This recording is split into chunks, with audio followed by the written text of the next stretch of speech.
Andre DeQuisto. I'm the founder of Lone Wolf Portable Tree Stands, Lone Wolf Custom Gear. All right, well, we got Dan on the line. And I started thinking, I probably shouldn't have shared those pictures. But All right, guys, we got Don Higgins on. Anything that's got to do with chasing big deer, I've got my hands in it somehow. So. Well, my name's John Eberhardt. The first one that comes to mind was early in my career. I'm Scott Buckley from Iowa. I had jumped him in the summer, too. He jumped up in that swamp grass down in the bottom lake. And, yeah, that's what I'm doing. I'm chasing it. There ain't nothing stopping me. Justin Hollinsworth. I'm with Whitetail Addictions and Lone Wolf Custom Gear. So what are we talking about tonight? We're talking about the one that got away. They talked about a deer that you didn't get it done on for some reason. So go ahead and get into the story of the one that got away. Welcome to the Whitetail Legacy Podcast, coming in your ear holes where you're tired of listening to our voice, so we're going to have someone else on. Yes. We're going to have Clint McCoy, the Buck Assassin, on. I just named him that this morning or this afternoon. I don't know why, but love this guy. Super humble, good dude. Just out there just killing giants. He's on how long of a streak? He said 10 years? He said 10 years. God, man, that's crazy. Yeah. And that's only if he has one buck next year. Yeah, and that's that's not his wife, his kids, and that's like giant deer too. Yeah, like all mature giant targeting for 10 years, getting it done. He killed 2 absolute slobs, 1 absolute giant. Dude's got everything going on. Wild Side, pretty cool name. Mm-hmm. And we kind of talk about a lot of stuff in here, tactic talk, but we kind of break down a season, why we think it's successful, what he did different, and I feel like every season you kind of add some different stuff to your playbook, and it's going to be interesting to talk to a bunch of people that were successful and say, hey, why were you successful this year compared to last year, or did you add anything to did you get your butt kicked this year? How'd it go? And he goes into the story of, he's having a rough season where a lot of times he's got shit figured out, and this year he's kind of struggling, but in the end, he come out shining. So getting to the people to make this possible, we're going to get into the show. We'll start off with the Ride On Optics. Guys, if you're looking for, we talk a lot of hunting on here, but if you're looking for a pistol sight, an AR sight, tactical, red dot, anything like that, these guys have it all over there for you. They do have hunting sights also, but I'm excited. I've never used a pistol sight before. Have you ever used a red dot on a pistol? I've always just used the sights. I feel like that is something that I could add to my pistol, and it might be cool. So I'm going to look into that. Garrett's probably like rolling over right now. Oh, this. Yeah. He's like, dude, everything's got a red dot on it. He's going to show up by the end of the week with 6 different pistols. He's like, all right, you got to shoot this thing with a red dot on it. You've never done it. But they got a lot of good things, and it's lifetime warranty. So if you're looking to get in something for your AR, something for your pistol, your shotgun, they're going to have whatever you need. What else you got over there? All right, I've been getting a lot of messages here lately about the Exodus Render, and I just want to detail out one thing that I really love about the Render is it's useful in almost any application because you can configure that thing and customize it exactly to what you want to benefit you, which is a great trait for as much as we are all relying on these trail cameras now. So it's pretty customizable. You can get 3, 5, 8, or 12 megapixels. You can get from a 1 to a 9-shot burst. You can get trigger delay from 1 second all the way up to 59 seconds. You can get low, medium, and high trigger sensitivity, low, medium, and high flash range. And then you can also set the operating hours, which I really love if you get some sun pics. You can do upload intervals of 3, 6, 9, 12, or real time. And one of the best features is that status update every night at midnight. Let you know the camera's still out there doing its thing. Yeah, a lot of times on these mobile cams, you don't know if they're working or not. If you don't get pictures for 3 days, you're like, I don't know if this thing connected, if I'm getting shit ain't working. And you get that status that day, you're like, okay, shit's working. There's nothing there. Just nothing there. Yep. Yeah. And the almighty 5-year no BS warranty. Yeah, and then another thing, like you said, that delay, a lot of people thinking, okay, yeah, you could only do it when you think deer are going to be there. But, like, you got a really windy day. Like, we had 80-mile-an-hour winds. You can just shut that thing off. Yep. You can just say, okay, don't take pictures from 7 a.m. to 5 p.m., and you're going to miss out on all those 80-mile-an-hour wind blinks. And if something does come out, you're still going to get those pictures. But most of the time, if there's 80-mile-an-hour wind gusts, shit ain't going to be moving anyways. Yep. I just did that here last week. 2 weeks ago, I moved to Cam. Now it's facing south. And I set it from 8:30 in the morning till 3:30 in the evening. Don't take any pictures. Yeah. I just need the first hour that I'll probably be out there hunting, and the last 2 hours in the evening I'll be out there hunting. Yep. What's out there? And it's saving on battery, saving card space. Saves a lot of data. Yeah. A lot of shit. It's a really cool feature that I think other trail cams companies are probably going to add because it's really cool. All right, what else you got? Last Breath TV, they're continuing to fuel the YouTube and the socials. They're like us guys, no off season here. They're getting ready to roll in as soon as deer season gets finished up, back into the predator hunting, ice fishing. We got to go on Kings. That's the only thing that's on there. Coyotes and daylight all the time. So hopefully we got some coyote content coming for you guys. Perfect. Yeah, we'll get set up on that north, and I got a call. We'll take the 270 out there and let it read. Yo. So. Black Rifle Code, guys, use Whitetail Legacy, 20% off your order there, and hook us up. Here we go. Hook us up, hook you up with the Badlands code. Yeah, we got you covered. Yeah. All right, guys, let's get into the show. All right, we got a special guest, the Clint McCoy, the buck assassin from Illinois, Indiana border. How's it going tonight, man? Oh, good, dude. Glad to be here. Sorry for the old man technical difficulties on my end. We're both struggling like normal.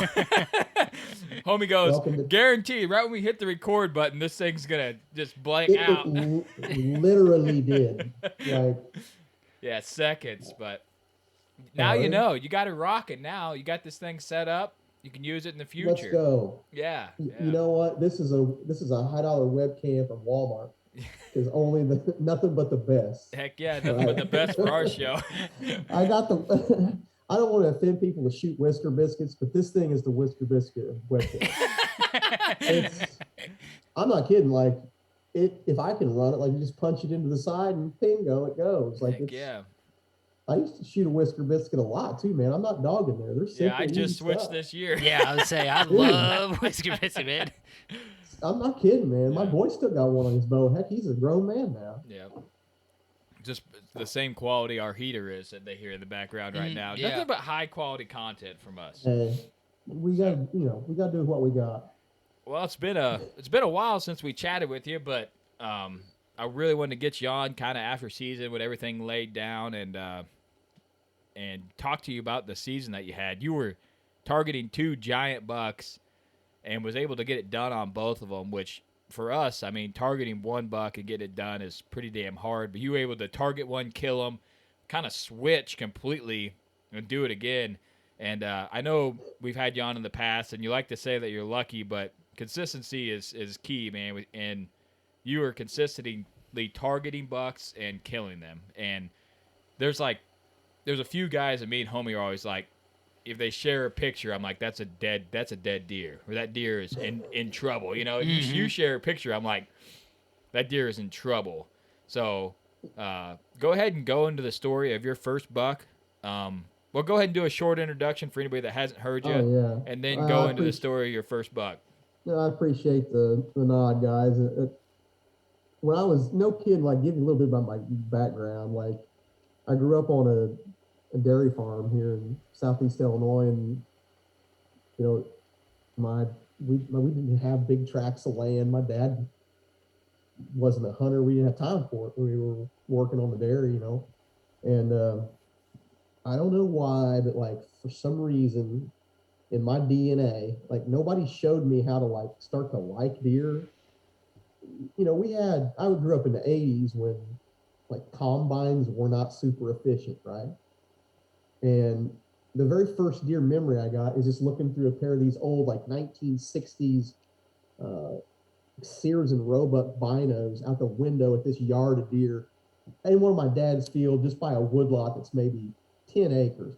There was 50, 60 deer in that group when I was a little bitty kid. And it just went, I have to do something with this. This is really cool.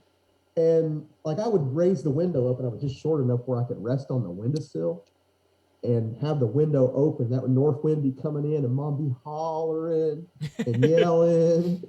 It was great because there's a little heat vent right there by my feet, so I could stay nice and warm. It's like my own little box blind when I was a kid. Man, I used to spend no kidding, like that was like when I was 10 or 11. Nobody showed me like how to appreciate deer. My uncle took me a couple times, and he was like, point to a deer picture in a magazine. That's where you want to shoot him, kid. Here's a gun, but Yeah. And that's how I got started. But like the very first time I ever put my hands on a big one was a couple of years after that. My uncle did shoot a mid-50s 10-pointer, big heavy one with a single shotgun, man. And I helped him track it, and I held that big sucker in my hands, and I was a little bitty kid, and I went, I definitely have to do this. Like, I don't know why, but like I wanted to shoot big deer from, it sounds like total bullshit, but I've always wanted to shoot big deer since day number one. I think, didn't we all, a little bit? Yeah. Didn't you guys? Oh, yeah. You wanted to Like, go when out you there, were- and I was pretty optimistic of what I shot, whatever kind of came through, I was going to send it, but I was always like, I'm looking for a giant out here. You're always hunting where you thought a big buck would be with the option of there's a 6-pointer. I'm going to send it, When you're young and growing up, though, everyone wants that big rascal. Mm-hmm. Yeah. We all do. But so many people just get, like, through the years, they either lose touch with hunting or they lose touch with that, like, I want a big one feeling. And, I, like you guys, when I was a young kid, we shot the crap out of things. Like, beat their brakes off, 2s and 3s. That was our thing. But we get into this whole do-it-yourself stuff. Like, I don't own a big track and ground. That's what I want people to really know. Is like, I'm a veterinarian by trade, but I don't own a big section of ground. I take care of animals for a living, and my vocation is taking care of them. And my recreation, like, I don't want to make money on deer hunting. I want to be a deer hunter, and that's my recreation every year. Like, I spend 3-4 weeks doing it straight away from the clinic, and it's a way to balance me out. Because working in the clinic is stressful sometimes, and it's high level sometimes, and a lot of drama sometimes. And it's good to get away from that and just be by myself in the woods chasing a monster. Like, I gotta have that go. You guys do too. You understand it ain't about the score, it's about the run. It's about the go. And so that's why I target, and I have done it for, I think I've probably been targeting deer since, if I had to pick a year, 2005 was definitely the first year that I picked one to shoot and did. So I don't get them all every year, of course, but you like to have one or 2 or 3 or 4. Mm-hmm. And And that's did good too this year on that end too, though. Like, you guys got a couple of slammers too. Yeah, we did a little better than we normally do, but we took a completely different tactic to hunting this year, and it was, okay, there's some pretty good deer over here. Let's go over there and hunt. It wasn't, I keep calling it like the cutesy shit, like, well, he was here 3 days ago, maybe he's going to go over here and do this. We kind of stopped doing that. We were like, cams are on fire over here. That's where we're going. We're going to kill whatever we can. So that's what we, and it worked very well. But for targeting deer, that would be, if you wanted to pick out one buck, it would be kind of hard. But it's always tricky. But you guys know, like, you guys had a good season this year, like, all around. Yeah. Like, very well rounded. I follow you guys a lot. Like, did you guys kill early? Yeah. Yeah. Opening First evening.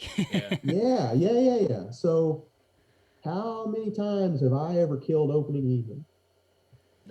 When there's certain things that you call luck, No. that was that was lucky, bro. You can't undersell it though. Yeah. That old saying about luck and preparation. Yeah, there was a lot of preparation that went in that deer, and homie went in there and smashed him. So, just goes to show, so when I saw- sometimes you can get it right. You can get it. You can't get it right every time, but I've never done it on opening evening. I'm like, you bastards! It was awesome. Coming I out the couldn't gate believe it. swinging hard. Yeah, man, Yeah. and it was. I can't remember what was the weather conditions like when you shot that deer. mid upper 70s. Had a rainstorm come in, cooled off about 10 degrees, and then did have a wind shift during the hunt. And I think the combination of those two things got him up half hour before he had the previous week and a half, and he started doing his thing. So you guys got him right there after the front push through then. Yeah, we were. Yeah. He was right on the edge of daylight pretty much every day, but we didn't. He was either going to be like 5 minutes before or 2 or 3 minutes after. So we didn't know whether to push in further, but we decided better not push in any further and just try to shoot him. But then like that rain front come in and he got up half hour earlier, so it worked out good. Oh yeah. So I've never done it on opening, and I've tried like hell. It's one of those little like mark the box, yeah. Got that one off. You know, I can't shake that opening evening, but I've never have been able to. I put way too much thought. Like I put like way too much November thought into opening evening, and it never turns out well.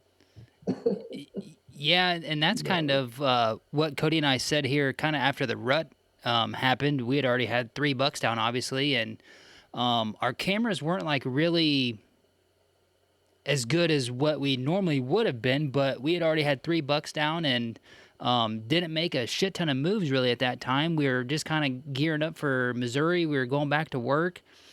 And we knew that we had our cameras in place to have a really good October and then kind of a lackluster rut. But, you know, some people have seen some good rut activity. It's kind of hit or miss here and there. Not as bad as last year, but... I don't know what you guys are seeing, but I had no luck. Yeah, the week of Thanksgiving... It was all over the freaking board. Yeah. This rut. I have talked to so many different whitetail hunters that got the salt, you know, and and it's different areas of the country too. Everybody agrees this rut was very strange. Like weather patterns didn't line up for days in a row like you'd like. Moon phases, and I don't know whether you believe in all that stuff or not. It doesn't matter. But moon phases were a little weird. Like some crops were getting out late, and some were already out way early. Yeah, like, super early. Yeah, so it made for a tricky setup this year, and like you guys, like I kind of stumbled. Like it sounds like total modesty, but I knew I could kill wild side, but I went in on a day where, you know, it was terrible. The wind was great for it, but it was like 65 on the 7th of November. And I hadn't seen a damn thing in 3 or 4 hunts in a row that was worth a count. And I was hunting a different deer here close to the house there for several days. And I was getting so frustrated. He was on such a good pattern. I almost killed him, but he went and ghost 3 days into it, and I had to shift. And I just went into where I thought wild side might be on a 65-degree day with a warm south wind. You're thinking, oh, yeah, I'm not going to see him. Dude, I was in the stand at like 12, and by like 10 after 1, well, here he comes. I'm like, are you kidding me right now? Like, it was total. My mind wasn't even in the hunt because I'd already, like, this is garbage. You know how you guys get? Yeah. Like, nope, not going to work. And I was stationed where I put that. Said I watch this deer a lot in the summertime. He'd come out to a hayfield several times. He'd always use a snaky little creek bottom. But I really pushed some cameras in tight on him from last winter's scouting, like beds and interior scrapes. Big, active interior, like breeding scrapes, right? Well, I started getting him on some of those breeding scrapes. And I checked that camera one time right around Halloween. He was sitting in the daylight. Oh, shit. I've got some photos of him around that scrape, and I've got some daylights of him around his bed. And I think I got a shot at him, but I no kidding got into that stand. It was 7th of November, best day of the year, in my opinion. Right? One of, isn't it? Yeah. 7th, 12th, can't miss him, right? on November the 7th, I'm like, this is garbage, dude. Yeah. It's not gonna work. And I see him early in the hunt. He comes and he snakes right. It doesn't matter the temperature. It's got that southwest wind hitting him right in the nose. And he runs in and checks that no bedding area that I'm set up on to the south. Goes out and checks the whole edge of the field in broad daylight. And I'm like, I hope nobody else is sitting over there because I do not have exclusive access to this farm, really. Yeah. There's a stand on that edge. And I saw him follow this little 3-year-old back into the timber. I'm hugging a creek basin right along the edge of this creek. Got rubs down along it. Great. One of my favorite rut Ys. Just perfect in between two doe beddings. And I see him with this 3-year-old come in off the field, and I lose track of him in the brush. I'm like, he'll never get back over here. And like 10 minutes later, I hear him coming, I hear something coming through the creek basin right below me, and it's that 3-year-old. And I hit record, and there's a giant gap, dude, huge gap on this little tiny deer trail right over this creek bed, perfect clear for the camera, right? Well, I had to point the camera there and turn it on. I'm like, well, maybe he'll walk up here. And then I hear splashing in that creek. Oh, shit. And he gives me a 9-yarder. Like, God. I worked so hard on that deer all summer trying to get him worked up, and from last winter, and to see him come down that creek, and you're like, you got the camera rolling, you know you're going to get it on film. I better not screw this up. Yeah. Like, don't screw this up, dude. Focus up and just go into that, it's like robot mode. You don't even think about it, really. And I stop him, and he looks like under the stand. He's not even looking up at me. I'm like, hey, all the time in the world, Pat. He falls over. It just never happens for me either. Like, I line that shot up good. I take my time, squeeze it, and normally it's an all-night track job, right? Yeah. One of those, man, I know I smoked him, but let's call the dog. Yeah. He runs over there, and he starts wagging his tail and falls over at 40 yards. I was like, I flipped out, lost my shit. Like, I couldn't believe it. Like, that's probably the biggest bow kill in my life at 9 yards in self-film. Man, does that feel awesome. Yeah, that deer is badass too, man. Dude. Deer's... And he is such a cool deer. That's why we Yeah. call him Wildside. He had that little screwbally main beam on the end, how it hooks in, kind of like a Texas deer, you know. Yeah, how long was his beams? I don't take measurements. They gotta be, yeah, they're huge, man. He was wide. I probably should. Yeah, And hella tine Wildside, length. man. Yeah, he's big, man. But He's probably bigger than you cool about thought. that deer. Oh yeah, I think I'll probably put a tape to him, but just for fun, I probably won't enter him. But what was cool about him, you guys go back to targeting deer, right? When I found some of those beds in there, they were really weird. Like, terrain is strange in this area. It's very unusual for our area. And the places he was bedded seemed like it's really hard to work with. But I started getting him in daylight so often in that area on camera pulls that I'd leave him soaked for about a 6-week period or so, and go in and check cameras on the right day and wind. You know what I mean? Like when it's raining or super dry or super hot or whatever. I was getting a lot of daylights out of him, right? And he acted like he could give a damn. Like personality-wise, I was running a lot of my cameras on video mode all of October, November. And he would just lollygag. Like, I got him standing up out of his bed and stretching and preening himself and like walking around in his area just so like guard down type shit, And when you know he's comfortable and you wait till one of those days on the calendar where it's like time to get frisky with the does, try it. Everybody waits and waits and waits. I was crowding that deer and oh man, I was hunting him on the 25th of October, like tight and easy to get in and out access wise on him. But it's one of those deer that you think you can kill him because you got a lot of little check marks in your boxes. Like, he's not completely nocturnal. He's doing some of the things I thought he might do from winter scouting. He's doing historical things that other bucks have done in this area in years past. Like, he's checking off them boxes. I had a good feeling I'd get him. But on the 7th of November, when it's 65 degrees, you go, "Man, this is bullshit. It's not going to work." Don't take yourself out of it. Yeah. Yeah. I almost did. And see, that's something we kind of rely on too. Not here really recently, but like more in our 5 to 10 years ago, is when you see a big buck in an area do something. Eventually, there's going to be another big deer in that area doing that same shit. Okay. And just like you said, you can kind of bank on it. It's going to tweak year after year a little bit, but the general consensus on it is going to be almost the same. And that's helped us. I mean, Yeah. chasing freeze especially. Yeah. So another way of looking at that, instead of looking at individual animal, like mature bucks in that situation, like repeatability, I feel like it hinges more so, and this is just me bullshitting here, I feel like sometimes that repeatability relates more so to like classic doe bedding structure than it does having a buck use it as his core.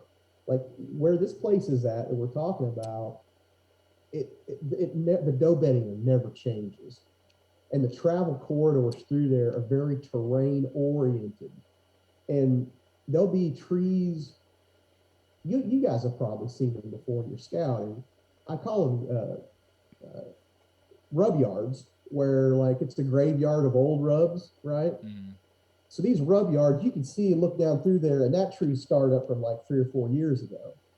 And that tree's brand spanking new from this year. And this one looked like it may have been last year. If you can get into one of them rub yards like that, it's probably not that you're not going to catch him in daylight or anything like that. You might. But boy, it can give you that connecting thread through all those doe beddings. You know what I mean? Yeah. Like, it's good to look for. And especially, dude, if you can find one of those big-ass interior scrapes that all the does start hitting. Like, we're not talking this field edge shit, right? We're talking those big car hood size, licked and chewed and twisted branches overhead deep in that timber. Boy, man, I know we're talking money. Yeah, that's something that we targeted this year, which I feel like a lot of people misunderstand when you talk about mock scrapes or scrapes in general. They see this giant scrape on the edge of a field and they put a camera on it and they were like, well, this buck's nocturnal only. And there's a reason he's nocturnal on that thing, but one thing that we did this year was right on the outside of doe bedding, we put mock scrapes. And I don't know how many, baby. like, I don't know how many bucks in daylight we have on scrapes this year. It's unbelievable. And no, we didn't have a lot of giants this year, but 3, 4, and 5-year-olds, them multiple times in daylight hitting these scrapes. In October, November. Interior. Yeah, interior. Like, there's one where there's a really steep ridge that goes down. We know the does bed on that, and we put 2 different mock scrapes where they're coming off the top down into the bottoms where we can actually hunt them. And, I mean, how many different bucks do we have? 4 or 5 on there. Yeah. And then where I killed the big 8 this year, we put a mock scrape out. I know where the does used to bed, and just like you said, it's terrainly where you would want to bed if you were a deer. You know, you're like, okay, this is guaranteed where the does. I walked in there one day. There's an old apple tree in there. I wanted to check if there's any apples on it.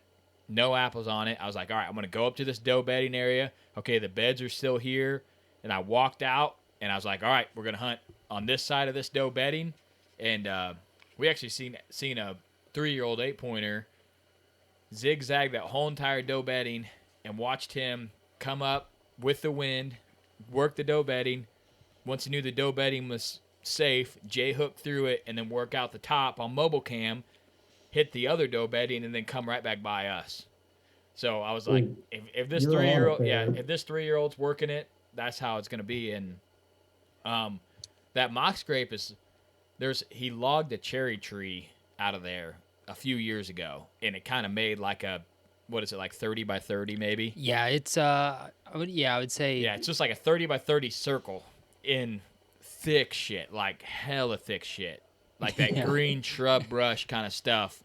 And the does just boom, they're just there, you know. And there's one trail where I thought the bucks, you know, there's a doe trail and there's a buck trail when they're coming in, and the buck I killed, we had that deer like 12:30 hitting that scrape in October. We're like, okay, we're on this deer, you know. Like if he's comfortable hitting this thing at 12:30, he's in here. And then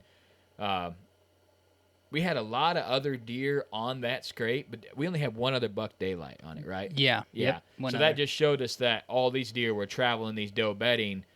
We had a chance to kill these 2 in daylight, and the other ones we didn't need to hunt that scrape. We needed to hunt where they're traveling into the doe bedding. There it is. And that's So what we if did. You look at you're right. And if you look at, so on that scrape cam you guys were using, were you getting does there on it? Yeah. Yeah, and that's one thing that I really like to see, and I'm glad that you said that, Clint, because when you get them does in there like that, I feel like that's, especially in the last 6 days of October, which is the time frame that we're talking about, I'm like, this is going to be... Yeah. Homie almost killed a giant 10-pointer there one night. 5 days later after you did. 5 days later after I killed, and he was doing the same thing. He was downwind or downside of that doe bedding, and he was able to grunt him up to him, but he wasn't. That downwind side of those beddings and those scrapes are a huge focus of mine when I can find a setup like that. Huge. And I feel like those nocturnal bucks, those nocturnal bucks, you're not going to kill on that scrape. You might be able to draw them in, but like you're saying, you got to figure out how they're traveling in between those doe beddings. Yeah, and you got it on when we're talking about those daylight sightings on those scrapes. So now, you also got to think about knowing what I know about this area and this particular buck I'm working on. How close is this scrape to what I suspect he might be bedding in, or a bed I might have tossed him out of at one point in time? Yeah. You know, and then if you can put plausibility to that travel corridor, you can get him in daylight come that scrape. Everybody likes to poo-poo hunting scrapes. Oh, it's a nighttime thing. No, man, you're hunting the wrong scrapes when you say that. Not those interior, those interior scrapes are muddy ball, dude. Yeah. I don't necessarily hunt over them because I don't like to crowd the shit out of them. But I'll hunt those little bleed off trails that come away from them on the downwind side of them sometimes. Yeah. And no kidding, that's where Wildside was not far from he was maybe 100 yards from that main interior scrape that I was getting him. I got Unibrow, the other one I shot on there in daylight. I got a couple of 3 real old, like gnarly bastards that are all broke up. Like, I love those spots, man. Those interior scrapes. Do it for me, buddy. Yeah. And then we got a weird wind one day, and we were finally able to get on the back side of that area, and we ended up seeing a shooter kind of work a bottom, and he never committed, but 2 other bucks, a 2 and a 3-year-old, went right up in that doe bedding. And if we would have been able to get in there in late October, I think we would have encountered a lot of those deer we had on cam, because I feel like a lot of those were close to daylight, and some of them were, middle of the night, but we know how they're traveling through there, but we just need kind of a weird wind to get up in that top. Yeah, and kind of once it starts opening up, like, I don't think you're going to be able to go past that creek, especially like where the camera's at. Yeah. Because I wasn't even probably a quarter of the way down, and all them deer were on the top mobile there. Yeah. All them does were. So that's something we're going to have to keep in mind, but definitely pushing there at least early to late October. Hunt the edges in October, and then late October go get off that scrape, because we don't know what that scrape's like earlier, but that apple tree is going to be in play next year. It's off year this year, so I'm banking on opening evening apple tree kill. that's my hole in the pocket. That apple tree is gigantic, and it's humongous. You kill another you kill another one on opening day, and I never killed one on opening day, I'll eat my hat. Yeah. We're gonna go for it. I'm gonna go apple tree opening evening. Got better access to it. Got permission on the 2 acres from the neighbor. So be able Am I hearing what I think I'm hearing? Yeah, be able like to. You're calling your shot. I wouldn't call it yet, but if the tree's got apples, if the tree's got apples and I can get in there without bumping them, it would be pretty good. But we got to get a stand hung in there. That's the key. We can't be hanging and hunting in that close a vicinity. But I killed that deer, and what were we, like 8 feet from that scrape? Yeah. We were right on top of that scrape when I killed that deer. And he was J-hooking into it, but we got some work to do. we're gonna spice that spot up. Oh yeah, you Make can sure make that it spicy. Make sure the Oh does. yeah. What? How many does did you bump out of there? 6 or Oh 7. yeah, I right would say now? probably Yeah. 8. There's And 6, 7, 8 does still bedded in there right now, and we're gonna that little 30 foot spot. We're gonna spice that up. Throw a little food in there, little food plot. Keep those scrapes there. That buck that I ended up killing, we were at the base of the tree and we could smell that deer bedded. The wind was blowing right at us, and we were like, "Oh man!" So we hung up, and we were hung up 20 minutes, and he came off of his bed right to us. So yeah, it was. It's a good stuff, man. Yeah, like it was beautiful. No kidding. When you're in so tight Yeah. like that, and I know I don't sound like it, but I got a hell of a cold. But I got an unusual, like the only God-given talent that the Lord's ever like lived in me. Said like, okay, I am blessing Michael Jordan with great basketball skills, and you can have a good nose. I can smell. No kidding. Like I can smell as it's weird. Like as a veterinarian, sometimes animals come in, and a sign of their illness can be some of the odors that come off of the breath. And sometimes I can tell. It sounds like a carnival show bullshit, but sometimes I can walk into an exam room and say, your cat's a diabetic. And they're like, you haven't even laid a finger on it yet. I can like, smell. No, I know. I can smell the ketones on its breath, right? And I've always been that way. Every now and again, I'll catch a ruddy buck scent, right? And I'm in there it's got to be just the right condition. It can't be too windy, or like that he's just passed through there and I'm walking through and I cut his trail. Like, oh yeah. You're close when you can smell that old rascal. yeah, I tend to like get that smell when it's a little moisture in the air, and Yes. I'm usually like around a little cedar pocket, or I'm somewhere kind of by some cedars. For some reason, I don't know why, but just like around that. So like with cedars, the science behind that, like with cedars and pines, they have the compounds that we smell is one of the reasons why that whitetails tend to rub on them. The chemistry that's in the sap, these aromatic rings, like carbon rings, it adheres to their scent glands, and those aromatic carbon rings that holds those pine and saps together, cedar saps, stuff like that, makes that aromatic smell, and it mixes with deer. So that's why they love it so much. And there's some decent science behind that. So the reason why you can smell it so strong there, it's the combo of the two. Does that make sense? Yeah. Yeah. Huh. I didn't know that. Yeah. One thing that threw me off that I want to see if you experienced this or not. When I went to pull that cam on public, the one that you had on the back ridge, I was walking and I got a whiff of something, and I was like, man, that smells bucky. Like, I was like, okay. So you know how they could bed down there. Mm-hmm. I was like, maybe there's something bedded down there. I'll get lucky and scoop some early sheds, or, be able to bump something and go in there and have homie get on it. I went down there, and there was a bunch of rotten hedge balls. And those hedge balls were blowing up that hillside, and it smelled like a rutting buck 100%.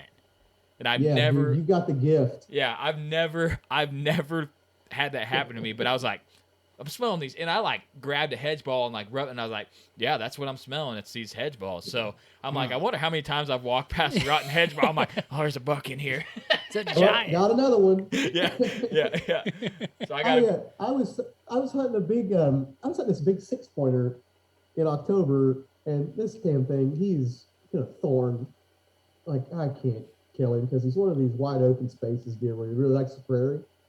And I was hunting him on this little 4-acre, like flat square island of timber in the middle of nowhere. I shouldn't even try it. Well, I set up on him one night, and I had him out there 30 yards. I almost killed him, but it just got too dark on me. He was coming to a winter wheat field, right? And I made that aggressive push in on him, had that encounter with him. The next night I came in, didn't see him, but as I was walking out, I caught a whiff of him right there on the other corner, downwind of me. Guess how many times I had an encounter after that? Yeah. 0? Man. I blew it. And it's no kidding, man. It sounds like bullshit we're using our nose to help us here, but let's think about the history of hunting real quick. Like back in the caveman days, right? Well, of course we had to use our scent smell. Yeah. Like, we've evolved to have things, and so do they with whitetail. So like it's just about using all of your senses. I think so many people go to the woods every year and don't realize that your nose can be an asset to you at times. Like if you're not going to use it every day. But how many times have you guys found a dead hitless buck because you caught the wind of him first, like from EHD or something like that, right? Yeah. Well, it's good to know if he's laying there dead. You might as well go investigate. So using your nose doesn't happen all the time, but it's one you break out from time to time if you've done it long enough. Yeah, I think the reason it was more keen on us this year is because we didn't have any hung stands, so we had like an idea of where we're going, but there was never like we're 100% going there. So we were just going slower and like looking at everything. I feel like if you have a hung stand, you're so dead set on I'm gonna get in that stand as fast as I can, not leave any ground scent, get up there and be ready to hunt. When you got a stand on your back, you're just kind of like walking in, looking at the sign, pulling this cam. Well, we could hang in this tree or talk about it. Should we go deeper? And you're just slower. And I feel like you pick up on a lot more stuff when you're going in like that than if you got a you're in destination. that hunt mindset. Yeah, like you're in that stealth from word go mindset. Yeah. So you're automatically in predator mode. Like you're right. I still do about, I would say I'm like 70% mobile and 30% hang on, like leave in now. That's a good ratio. That. We need to get more to that ratio. It's always so nice to go to a preset stand, man. It is, but you make up a good point, Cody. Like if you're in the mindset and going slow, when you're hanging and banging on the run, you're also doing some low impact scouting on the way in now. Yeah. If you're paying enough attention and going slow, that's part of the deal. Like when you're hanging and hunting, dude, leave early. Yeah. You always got that, man, I gotta hang, so I gotta hurry. I gotta have this time. Hurry. Yeah. But I feel like when I have, like when we go into Boonertown and we're going to the scrape tree, I feel like we're just marching in there. Yeah. You know, we're just like, okay, we're going to get in there. Everything's going to be set up and we're just hauling ass.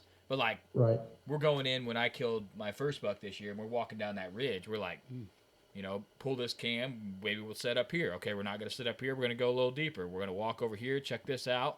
And then you have a destination in mind of where you want to go, but shit could change at any moment because you've got stuff on your back to make it happen. So it's you freelancing. You know, like it's not necessarily having enough. Like you don't always have to have like, well, know right where he's bedded, let's go crowd him to this tree. Like it's good to freelance because when you take all the rigidity out of like gotta be here, gotta be here, gotta be there, you take all that self-imposed pressure on those spots off of you.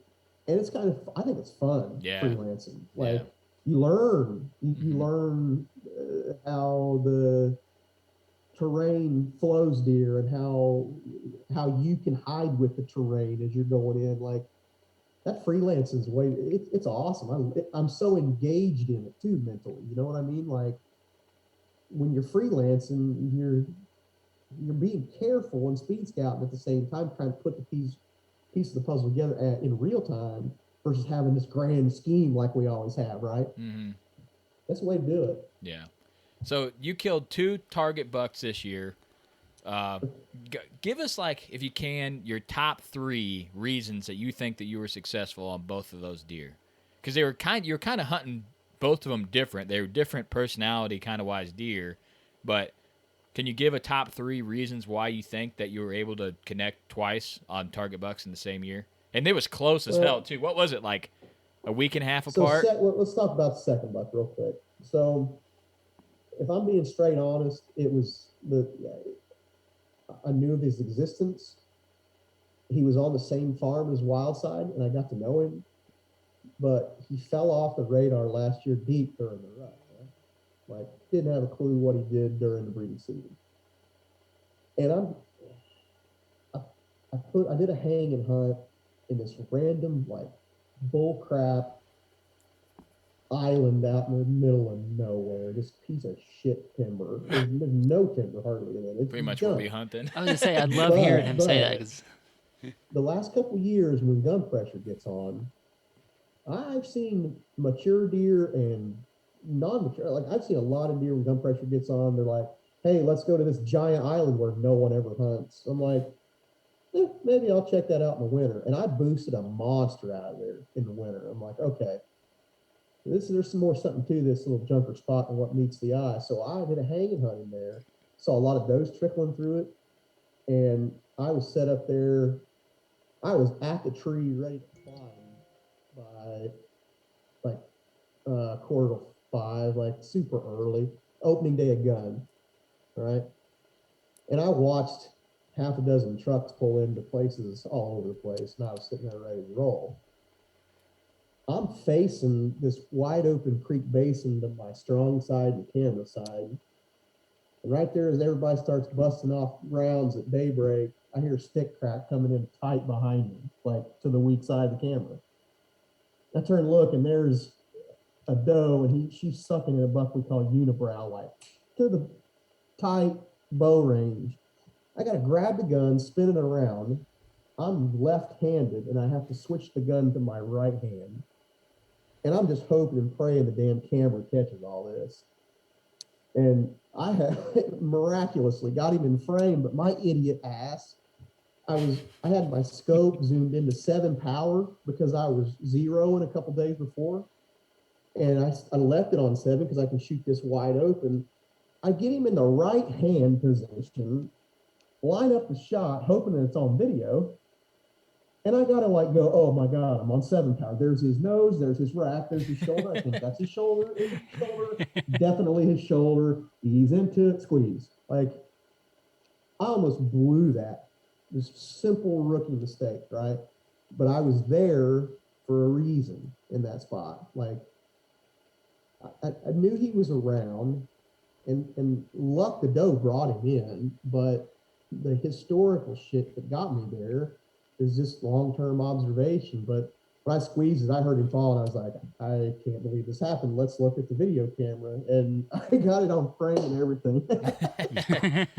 It was so awesome. It was so much bullcrap luck. I could have totally screwed it up. But if I've got to give you, like, you were asking top 3 reasons why you get it done on 2 different bucks, 2 different styles. Dude, it goes back to it's work, dude. You know it is. Like I don't have a bunch of managed ground and food plots and like that. There's sometimes I can't decide whether the place I am hunting is semi-public private ground or semi-private public ground. Seriously. Yeah. Everybody else has got cracks at them too. But it's the work you put in off season, hands down. Like I'm already starting now for next year. Like yeah, I know you're out there filming giants and stuff. I'm like, God, this guy had another tag. He'd be out there slaying. I'd be trying. Yeah. and I've got a boy that's home from college, and he might be on one. Nice. He went this evening, and we've got some winter intel starting in on one that, matter of fact, it was a buck we were just talking about that I lost track of right before I switched to wild side. He's still alive. He's a Mongo, but working on him. But again, definitely top 3 reasons. It's scouting your ass off in the off season, whether it's winter or summer. It's just prioritizing whitetails. Like a lot of people don't prioritize whitetails in the winter or in the summer, and I do. I do it for fun. I enjoy it, and it's my outlet. But I take it very seriously in the off season. That way, you got all your ducks in a row when it's time to slam, you know. Mm-hmm. And the other, like maybe number 2, just getting to know the bucks personally. Like as weird as that sounds, like just trying to understand what makes that individual one guy work. And it takes a lot of studying, but I think you guys would probably agree. Most individual mature bucks that live to the age of like 5 and 6, they all are different in their personality traits. You know, like some are very daylight active, some are really camera shy, some are will buddy up and follow another younger buck around as like a sentinel. Some will hang back and wait till last light to step into that field. Like there's a lot of these little nuances that you can get over that scouting. It doesn't have to be just a simple still trail camera photo. You know what I mean? It's I call it profiling. Like these serial killer shows and Yeah, shit, you're a right? profile Like, killer. I like it. I like it. Yeah. Well, I mean, you just try to build enough. You'll never know everything about him ever. Like to think so is foolish. Mm-hmm. But the more you know about him, the more you got a little check mark in the positive when you go after him, I think. And then maybe thirdly, this season's success is just trying to get over the mental, like, I'm getting my ass kicked and I've worked so hard and I don't know why. Like keeping a positive mental attitude, definitely. Number 3, definitely there for sure. Because I got down the mouth about it. Like I'm approaching the 7th of November and I've had some really crappy hunts. Like I'm connecting on young deer and some does, and I had an encounter with that old buck. I totally blew it on him. It's just trying to get out of your own head and be objective. Yeah. That's very important. That's something that we are trying to do. Like, there's a lot of days in the season. So if you have like 5 bad hunts and you're like, shit, I'm a terrible hunter, I don't know what's going on. All it takes is 35 seconds and you're like, damn, I'm kind of getting good at this shit. You forget about the other, 15 hours in stand that just kicked your ass. Right. And that's something that I don't know how many times we say that. Like, oh, yeah. A lot. 3 minutes can change your whole entire season. Like, and that just goes to show homie's going out. Not a really good day. It was raining when that 10-pointer came out, right? Yeah. It was raining. I couldn't go for what I have going on. I had something. I don't know. It was a Wednesday night, so I had something going on. Basketball, maybe. Maybe I don't know. I had something going on. He still goes, and then damn near kills biggest bow buck to date. Drew on him and couldn't make it happen. And really just going to go because you can't kill him on the couch. That's that old saying is the only reason he was out there. There wasn't something that was like, I gotta be in there. It was just, I'm gonna go hunting and I think this is a pretty solid spot. And like I said, that was pretty much our whole entire strategy this year. Was like, pretty solid right here. We should probably go in there. And we took some running cams and just kind of cherry picking. Okay, I can get in this spot really easy, and it's good. That was our go-to this year. Like, we're not going to go, like, to the crazy hardest spot to kill one certain buck. There's a solid buck here, we're going to go there and kill. There's a solid buck here, we're going to go there and kill. And that's kind of how we went about it. But it'd be hard to beat this season, man. It was a lot of fun. Yeah, dude, you guys slammed them, and you bring up a good point. Like, maybe if I had to put a number 4 on that list, it's time management. Like, you can burn up so much of your off-season time making preparations for things that'll never manifest. You know what I mean? Yeah. Mm-hmm. That's like cutesy shit that I'm talking about. You're like, I'm going to hang a cam here because we've seen him one time, and it's way deep as hell, and the intel you probably get off it ain't really worth it, but you're like, I'm putting it here anyways because he was here. He was here, so I need it. But in that time, you could have scouted a new area, maybe figured out something else, and been in the game even more. Time management is so critical. One of the things that it's hard for me to do personally, like, I look forward to this vacation time of mine every year. It's my thing. I got to have it, right? And, like, I feel like this self-imposed pressure, like, all right, vacation's here, it's time to deer hunt for a living for a month. Like, I don't mean that in a monetary sense, but I want to live this for a month. You know darn good and well, over the last couple of seasons, you'll get a weather day that's just terrible. It'll either be too hot or super windy or drizzling rain and overcast skies. It's just not one of those deer days. You know what I mean? Mm-hmm. Like, and we all know that you can kill them at any day, any time. Like, you can't kill them on the couch. You're right. But when the weather is awful and it's in one of those limbo-y times a year, like the 25th of October or like between Halloween and the 7th, like you're in that swingy transitional phase. If you get a really hot day or something bullshit like that, Like, go do some work. Hang a set that needs to be hung. Check some cameras. Like, take a day out of the hunt and go. Don't hunt, scout, or work. Like work days. You know what I mean? Mm-hmm.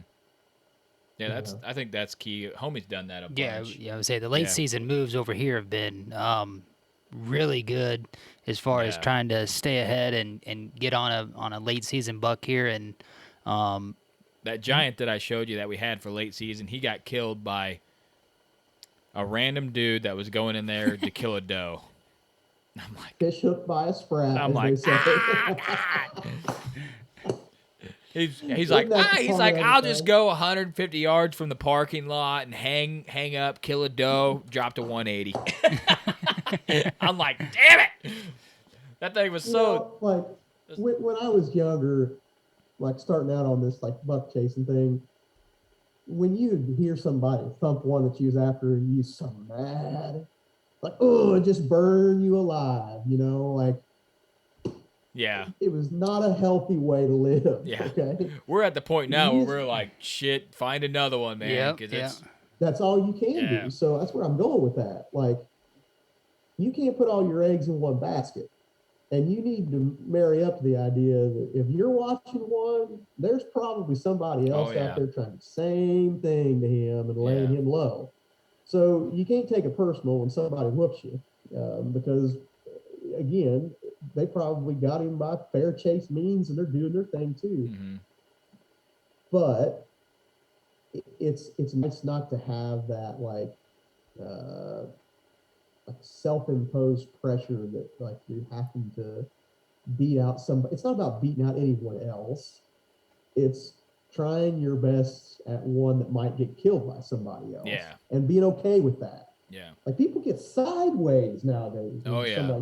We've seen some people do some crazy shit, even people hunting close to them. You're like, what?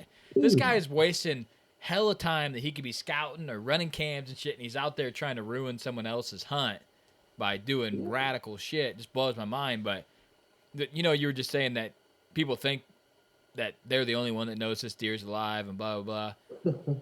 Everybody knows those deer out there. I don't. There's too many cams in the woods, too many people hunting. We got this giant typical that we've been hunting a couple years. Dude's one of those deer that does not. He'll travel 3 miles, don't even care, just rolling around. We got him all over the place. We've got him all over the place, and there's like no pattern. And you would think, nobody's got this deer. He's just weird. Slipping through. We're getting him like once every 20 days. I get a text message a couple days ago, dude's got him in daylight. I'm like, oh, okay. I thought this guy was a ghost. He's in the worst shit you could ever imagine. You're like, deer's safe as hell. And nope, he's on cam in daylight. This guy's like, yeah, this deer's really got my interest. I'm like, yeah. Shit. He's like, you got any history? You got any history with him? And it's funny, they always message me. They're like, this dude's got this. He's got this joker on cam. I'm like, yeah, I got a couple years with him. I'm like, I bet you he's right back to his summer range, but it might not be gut bad going in there now. It probably won't be. It probably wouldn't be too bad, but probably should just go in there and see if there's anything in there. But I think we'll throw some more shit at him next year. Then we got this one buck called West Side. You talk about buck have their own like characteristics and kind of do different shit. The most random ass deer I've ever seen, and there's no limit to where he'll be at what time. Oh, the does. There's a big doe group over here. You think one's hot? He's 2 miles away on a cam somewhere else. Like it's like he'll summer one year one place, then never come back. Then he'll go to another place in summer and we'll find him, and then he'll never come back. You're like, what? And then he'll just show up. Like, what is going on? How on that buck in particular, what'd you call him again? West Side? Yeah, West Side, yeah. How many years you been working on him? 4, if not 5. Yeah, 4 or 5. All right, so I'm starting to have a thumb rule. I worked on that buck Dobie Mick for a long time, like 3 years. He ghosted me. He was a rando, same way. Yeah. I could never put him together. Like he would switch up his summer routes. He would switch up his like you couldn't. I tried so hard to get some kind of thread going, profiling, random bullshit. Lost track of him. I spent like 3 or 4 years working on that deer, and it's like one of those. He wasn't the only egg in the basket, but he was one of the top few. And I'm working on one right now, dude. That I've got history with him he was a 3-year-old in 20. He was a 3-year-old in 2017.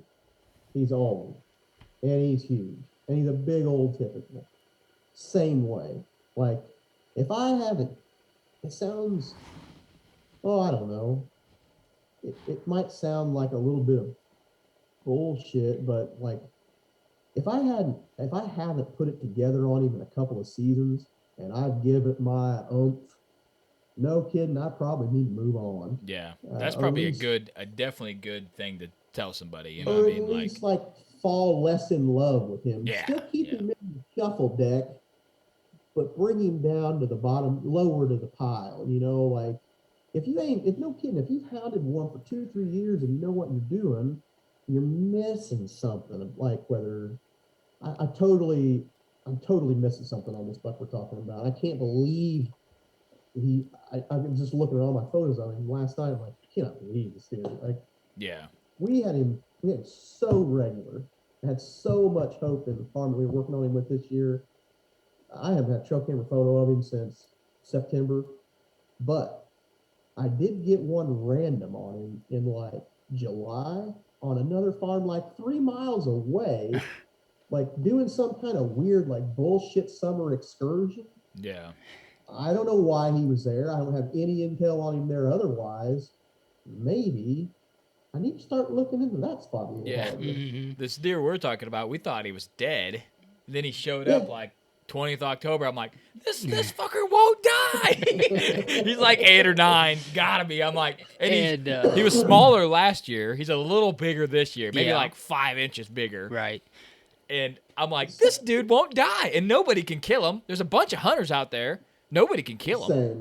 Same. That's exactly the way this buck we're talking about is.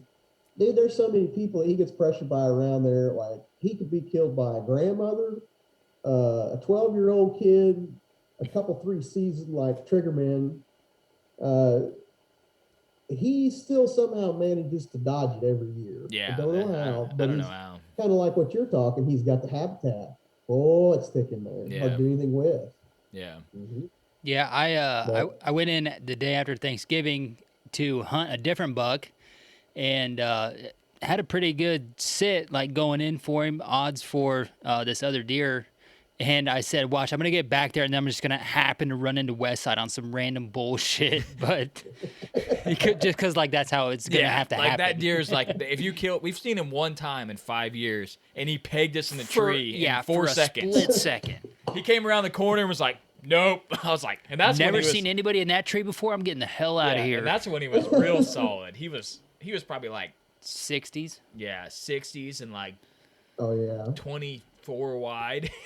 Yeah, he was ridiculous. So that same buck that I was telling you about that shipped it out. I have seen him from the tree a grand total of twice in those like 4 years. He's never busted me out of it that I know of. Oh yeah, this deer nailed it's our so thick ass. in there. It's so thick in there. He could have been like skirting my wind 100 times. Yeah, it's one of those spots where it's post logging timber, really thick, hard to hunt, do anything with. But I've only seen him from the tree one time, and it's been like 75 yards. I could have got him with a shotgun, but no chance with a bow. And I tried manipulating that sighting 100 different ways and spinning it for 100 different stand sites and wind poles and stuff, and I just cannot. I make like it that work. advice to just kind of walk away, keep it in the bank. You got kind of like a shit day, you're like, I'm gonna go in and try to hunt this damn deer. It's been kicking my ass, and that's kind of what we did with Westside this year. Yeah. Like, if he comes by, we're gonna kill him. I don't care if he's 100 inches or 150. I'm just gonna be like, all right, he's off the list. Yeah, because I mean, it's usually just hang a camera in the summer spot, and he's gonna be on there in 3 hours after you put it up. Yeah. And I was pretty hard on for that deer coming into this season, and then he never showed up there. And I've kind of fallen out of love with him per se, but yeah, man, it just depends on what you want, but you can waste an assload of time. Yeah, you can learn. You got to learn when enough is enough. Like, you can waste so much time on a deer that you know darn good well, like you've got enough data that supports you being there, right? Mm-hmm. And enough history, but we're also banking on a whole hell of a lot of luck and hope. And when I feel like I'm hoping for a deer and not hunting one, it's time for me to shuffle him down to the lower part of the deck. Yeah, you know what I mean? I need more from him. Mm-hmm. I need more from him. Now, I don't know why I haven't got it, because I've been working on it for 4 freaking years. Like, he's literally a buck that I was tape measuring his tracks in the snow last winter. Like, I can see his track when it's in the snow and the mud. It's got a rounded point on one side, and his back foot always steps a little bit further than his front foot. So its tracks settings, how they're set in the dirt or the mud and the snow, is a little weird. But I swear to you, like, he's one of these loners that he cuts out across wide open snow territory when there's snow on, not very often anymore. But this sucker will walk out in the middle of prairie, wide open in the middle of the night. You know he's doing it at night. You can't do shit with a deer like him. No, yeah. That's I remember seeing a video of you out there with the tape measure in the snow. Whatever it takes, brother. Yeah. Just trying your best just to put some extra dots on the map. And I've got so many like onyx pins specifically for that buck in that map that the map is worthless because it's so congested.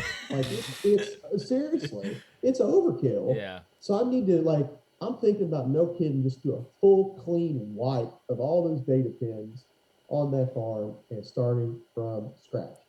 I don't want to, but I'm never going to kill It doesn't him. make sense because a deer like that that's so random and just going all over the place, you think would just get hammered during gun season or something. You know, oh, he's just in the wrong spot, wrong time. But they're just like, if someone's strategically hunting them, ain't got a chance in hell. You just need to go out there and be like, shit, I'm going to throw a set up in this tree. No, never seen a deer here. Probably kill him. Bring your wife, bring your nephew, bring people that never shot a gun before. Yeah. Because it's going to happen. Yeah. Be like, oh, there's West Side. I've been trying to kill that deer for 5 years. Yeah, well, first time in. Yeah, bird. Oh, yeah, 12 yards? Oh, nice. Yeah, nice. Yeah. All right, brother. Well, we'll let you get off here.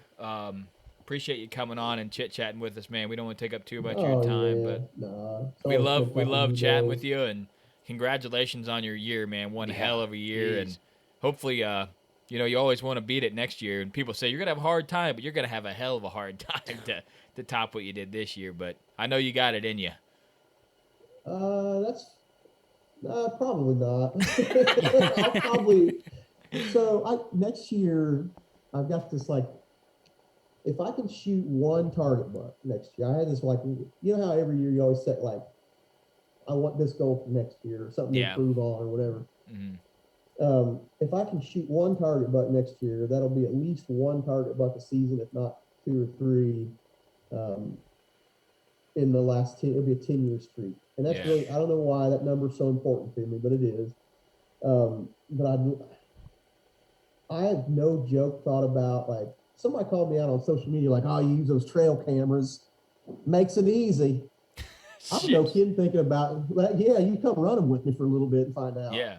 I'm no kidding, like, once I get through next season, I'm going to do one full season of 0 trail cameras. Just go old school like we used to. Like, it'll be a Scouts Honor type deal. Nobody will be able to That'd be cool as hell, though, man, just to go in there. You'd have no idea. You're just like, I'm going out here. It's been good in the past. I'm going to hang up and then make your moves off of what you see. Just try something different, you know. We all love running cameras and such, but, so when somebody calls you out, like, oh, it makes it so much easier. Go buy a couple, bro. Well, I'll tell you what, I'll just put them in a tote and challenge accepted. Let's go. Yeah, let's go. Try it. Right on, man. I don't know. Yeah, you know what our thoughts on you. You're humble as hell, but we think you're up on the list of guys that get it done. And the one common thing that people that get it done is they work their ass off, and we know that you're out there just absolutely killing yourself to kill these deer. You're an assassin, bro. You're out there working. The big I don't buck know about assassin, that. man. I'm getting too old to be an assassin. The veterinarian assassin. I guess so, man. But that's what it takes. You know Yeah, how it is. yeah. Like you got to start somewhere, and nobody knows it all to start with. We're all still, dude. I'm still learning. Like every freaking day, and it'll be something like whitetail hunting for me. It's going to be something that we never master. None of us. And none of us ever going to be as good as our ancient ancestors that hunted barefoot in loincloths with a stick and a string, right? Like, my ancestors probably slaying giants out there. Mine was probably like plowing fields behind mules and shit. Like I didn't come from hunter style. Mine were definitely the gatherers. Yeah. My ancestors were. Your grandfather, great grandfather was a stick gatherer. I got the sticks, man. I got the firewood. You get the meat. I got you. That's right. But man, I appreciate you guys having me on and giving me kind words. You guys are always good to me. Yeah, man. We love having you on, chit chatting with you, and appreciate your time. Yeah, no sweat, guys. Take care. All right, guys. Well, that was the story from Clint on an absolute unbelievable season. We love this dude. Solid as hell. Definitely leave him a follower. Guy's a good writer. He has a lot of shit in magazines and stuff. But just his Facebook and Instagram posts I'm terrible at writing. So when I get into something, I'm like, damn, I wish I could do half this good. Yeah. This shit is solid. But one thing I like about Clint is he'll put up like a quick 30 to 90-second video, and it's March or it's July, and he's telling you what he's looking for, what he's out there doing, what he's trying to accomplish, and then podcasts like tonight, he gets to tell you that doing that shit worked, and this is why. So, yeah, he's a 365 whitetail guy, really good follow. So follow him on all the Instagram, Facebook. And then also he does release his videos. I'm excited to watch those. Always really, really cool to watch after the kill. He gets pretty fired up and just an all-around good guy. But we hope you enjoyed listening to someone else besides us just chit-chat about whitetail. And like always, we love you guys. Appreciate you listening, tuning in. Always try to do the right thing and try to leave a legacy. And Whitetail Legacy is out.